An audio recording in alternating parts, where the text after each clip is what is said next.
I'm very happy to be here with a very knowledgeable staff, and I'm going to make sure that I'm going to not say anything as soon as possible to make sure that these experts that we brought today are here to explain everything about the essence of IPR and why it is really in the core of entrepreneurship, at least in tech entrepreneurship. It's very important to understand for you. Today we will have three angles of IPR which all matter very much. One is, of course, the IPR in terms of value for investors. One is, of course, the IPR in terms of what does it mean for the team. And the third part is IPR, what does it mean for universities and why is it not floating a bit more easy. Who is going to say this? I'm going to say in a little bit.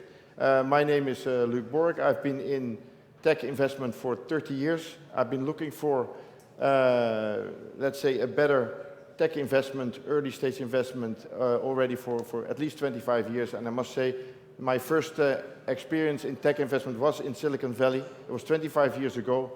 And there were only people that were investing. There was no startups in Europe yet at that time. Well, there were, but it was very different than what it is today. And when I raised my hand to make a suggestion, they told me, shut up, stay out of this. This is not for governments. I still think that is true. I still think that startups is mostly about companies. And I must say that ever since I've always tried in the programs, in the policies of the European Commission, which I represent, to make it as much as possible a business for business and not for governments. That's very important, market. So we are here with a very knowledgeable crowd, a very knowledgeable team today. The first speaker that I would like to introduce is Jean-Yves Tendas. Well, they're all lawyers, but Jean-Yves Tendas is also a lawyer. A litigation lawyer, if you know what that is. But I think Jean-Yves is going to talk a little bit about what was it again?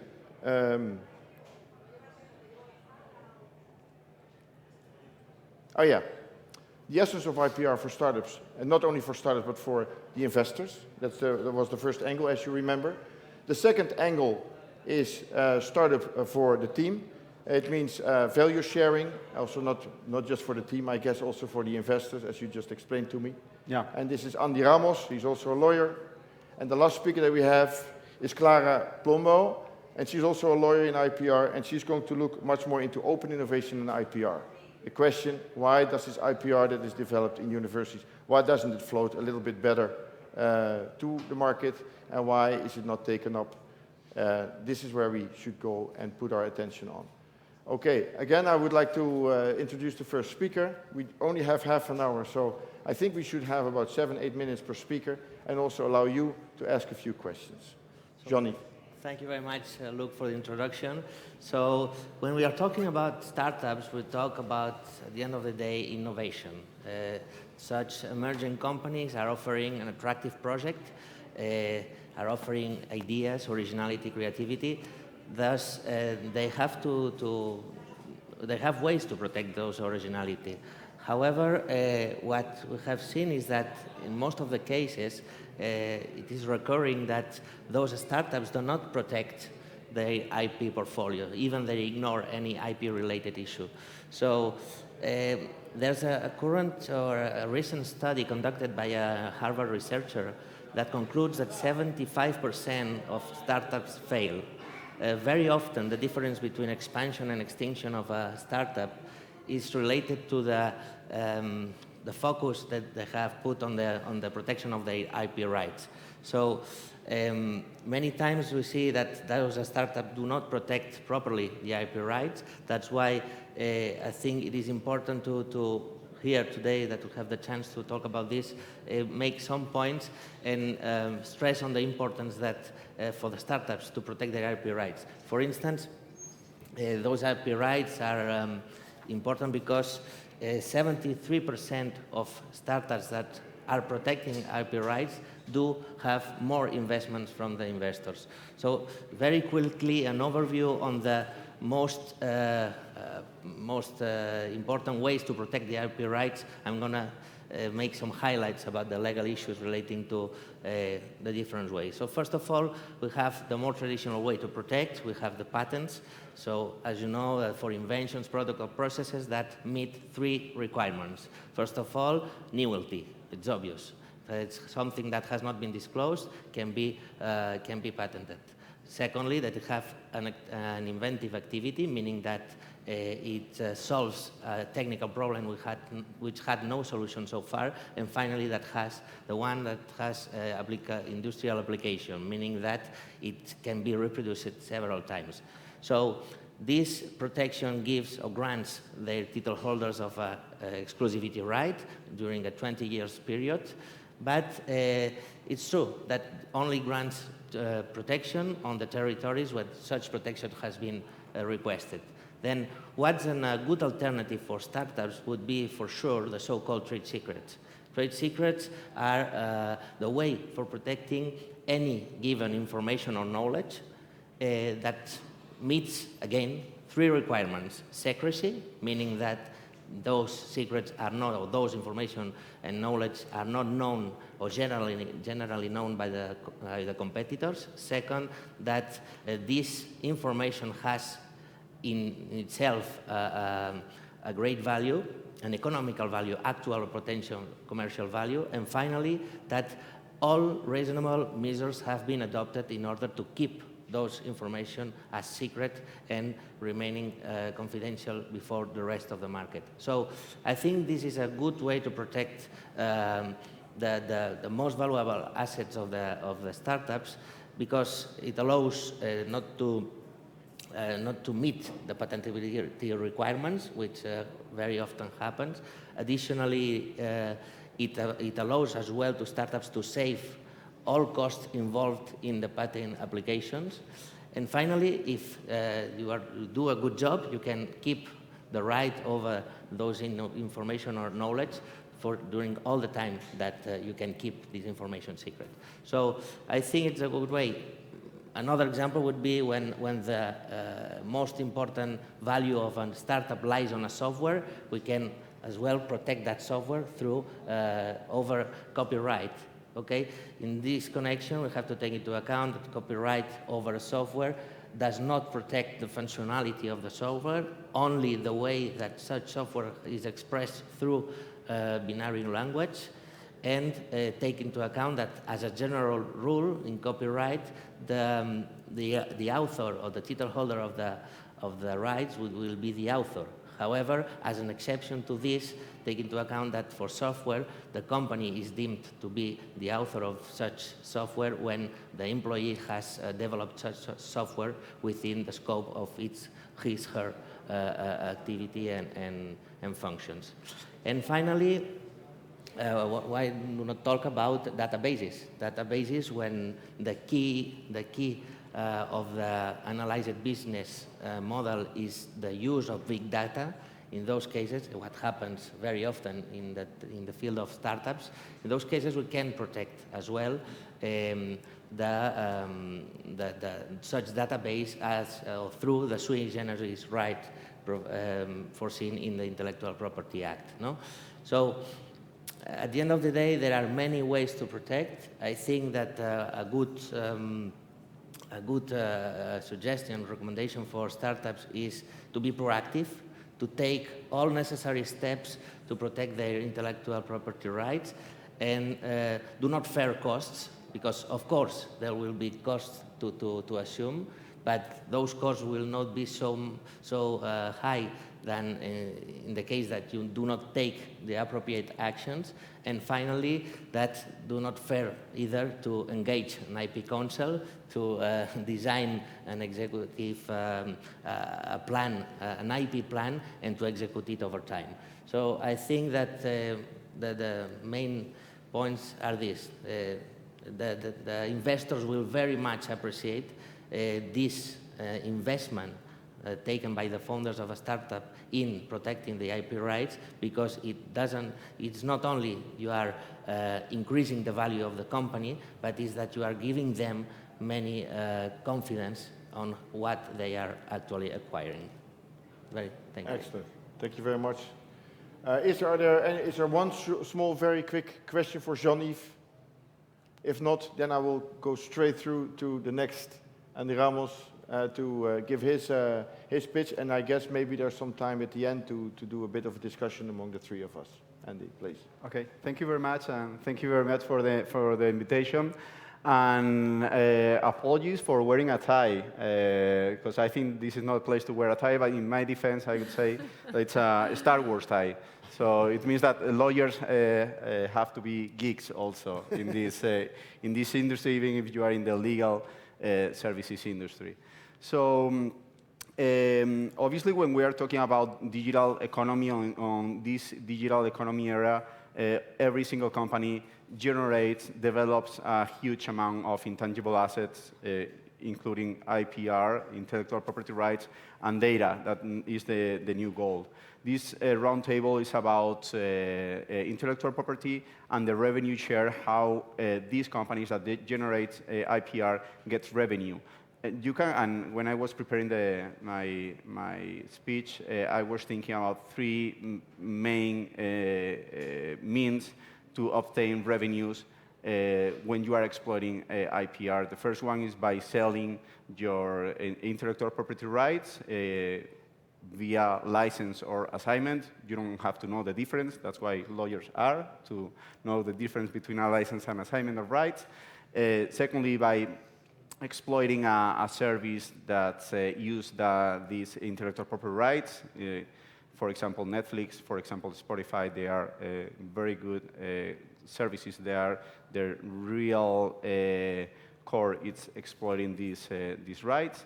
And the third one, and Jean-Louis anticipated it, by exploiting inside the company, using these assets, for example, trade secrets, to have a better position, a more competitive position in compared with other companies. So digital economy, it's about selling goods and services based on intangible assets. However, it's not easy. It's not always easy to get these revenues, especially when you don't have a business model very clear defined.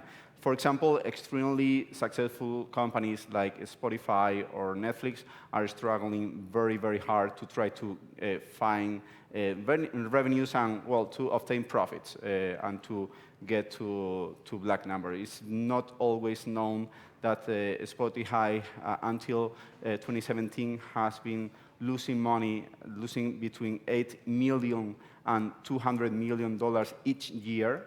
Spotify, which is a huge sample of success in the digital economy. So they have been losing money, a lot of money, each year. So we can say, okay, they are not making money, they are not getting revenue, so others are doing, for example, labels, artists.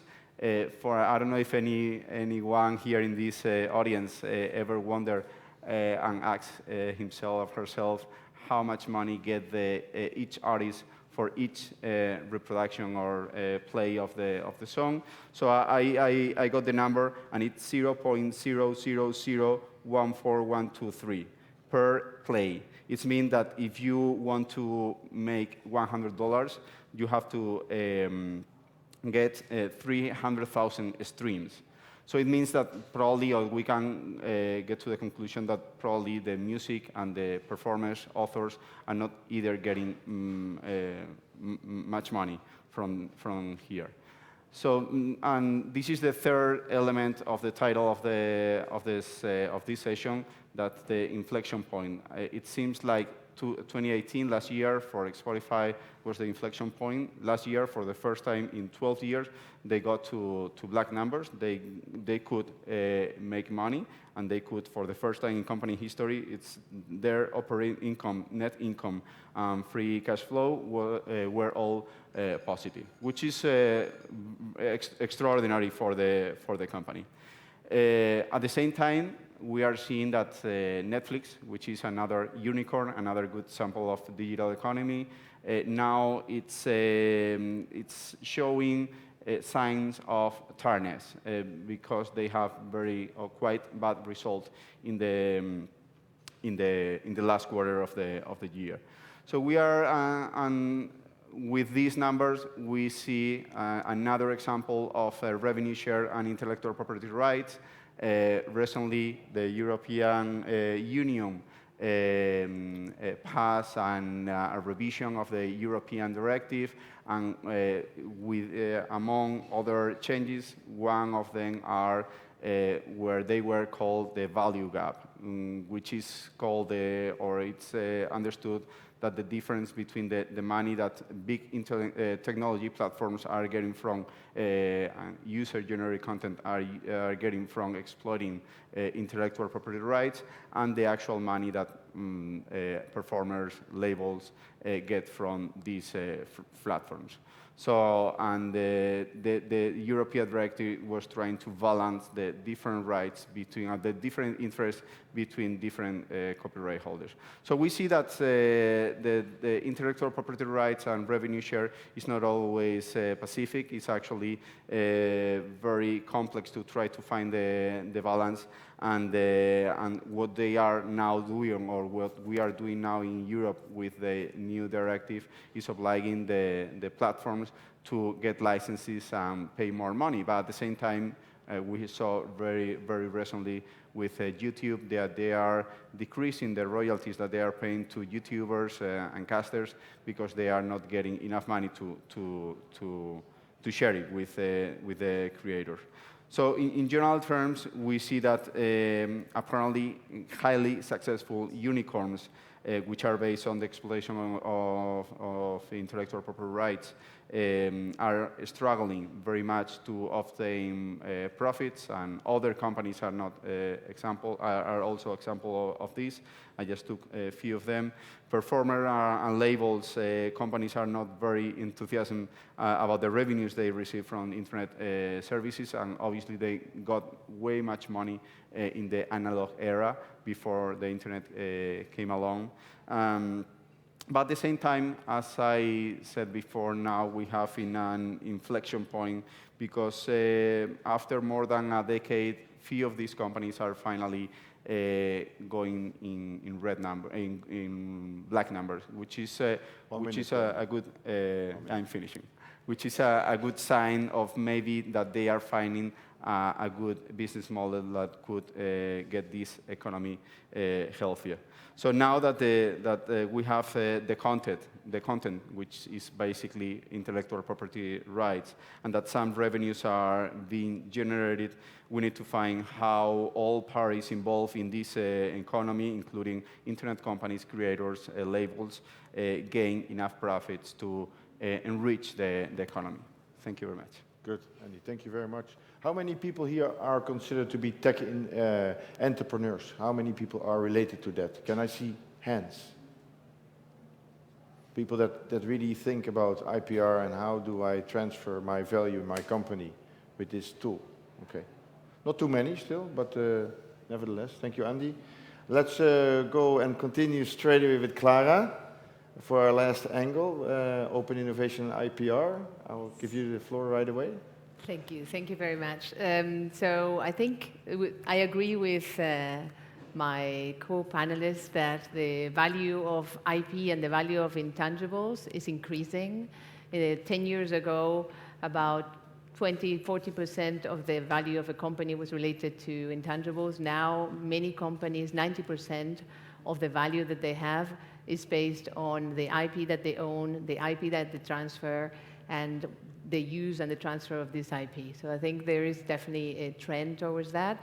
In the US, Germany, Switzerland, these countries, even in Asia, the investors, the first thing they do, even before talking to you about your technology and your team, is knowing how many patents do you have and whether those patents have been contested, etc. So it's just an area that if you're a technology entrepreneur, it's just an area you cannot forget about. Now, with open innovation, there are new things to take into account. Corporations are now having venture capitalists and innovation groups that are looking, their job is to look proactively at startups and also do agreements with universities to work in certain challenges and technologies that they're not able to have inside.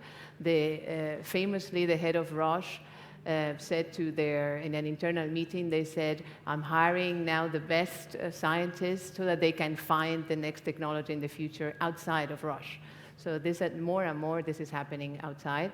But in order to do that and not die in the process, you need to have startups and universities. You need to have an ecosystem that understands the value of IP and also the value of having a framework analyzing all these relationships. So for us, for IP lawyers, the framework means understanding what the value of the IP is if you're having a collaboration, a co-creation. For instance, I know that Repsol and Sathir are having teams that internally, and they're launching challenges to improve or to have technologies from the outside come up with a solution for a certain problem. They bring startups from the outside or universities, and they do teams where they co-create a solution to a certain problem. And it's very important to have on the first hand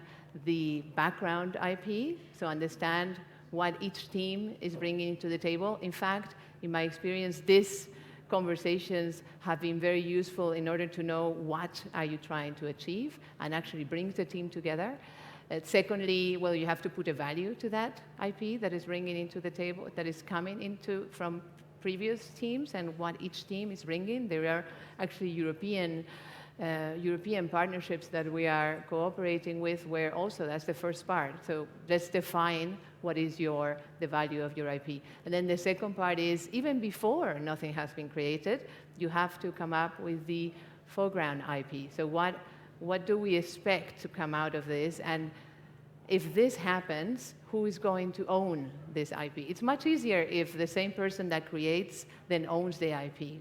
That's actually a very seamless process. But where there are several groups, and in fact, that's what now the trend is to have different people from different technologies with different backgrounds. In fact, we were in an agro-chemical, agro-food partnership where there were people coming from artificial intelligence, other people were agro-scientists, different people had to do with water scientists, etc. And they all came together, and each one was bringing very valuable points to the table. But you had to analyze, and you had to put a framework as to what's happening if then we come up with a fantastic invention that actually gets transferred into a product that is going to make this world a better place. Who is going to own the IP, and in fact, more importantly, who is going to be getting the royalties or even the transfer from this sale?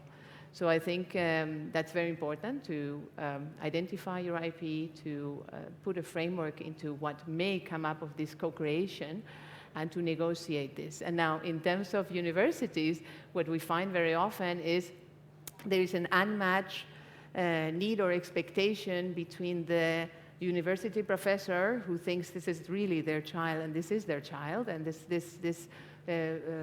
work of scientific work where they've been working for many, many years has a value, but actually the value is no value, the same with the startups, particularly if you're in B2B, until this product has come into the market. And the actor that is closer to the market is usually the corporates or sometimes the third parties, the startups or the SMEs who are closer to the market. So you actually need this integration into all of them, and you need to have universities, scientific institutions. For instance, in Spain we have Tecnalia, which is a mix of technology centers in the Basque Country, where they have a program around spin-offs of the technology centers, and they try to encourage also this transfer of the knowledge that has been put into these technology centers into the market.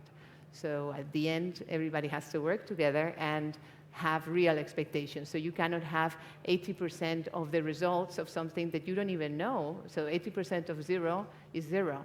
If you come up with something that might be 15, 20%, I'm not arguing against universities, I love universities, but sometimes it's hard to come up with something that is agreeable for all parties. And every part in the ecosystem has its value, and at the end, you need to just have a dialogue and negotiate and come up with a solution, if possible, before the start of the program of the project, because afterwards it's more complicated.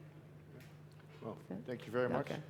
You will get your chance to applaud for our speakers. It's really, really, I think, very difficult, but very well done to show the three angles that IP is so important to manage. I mean, it's like if you screw up with your IP, and if it's not clear what you're doing with your IP rights, you run into trouble.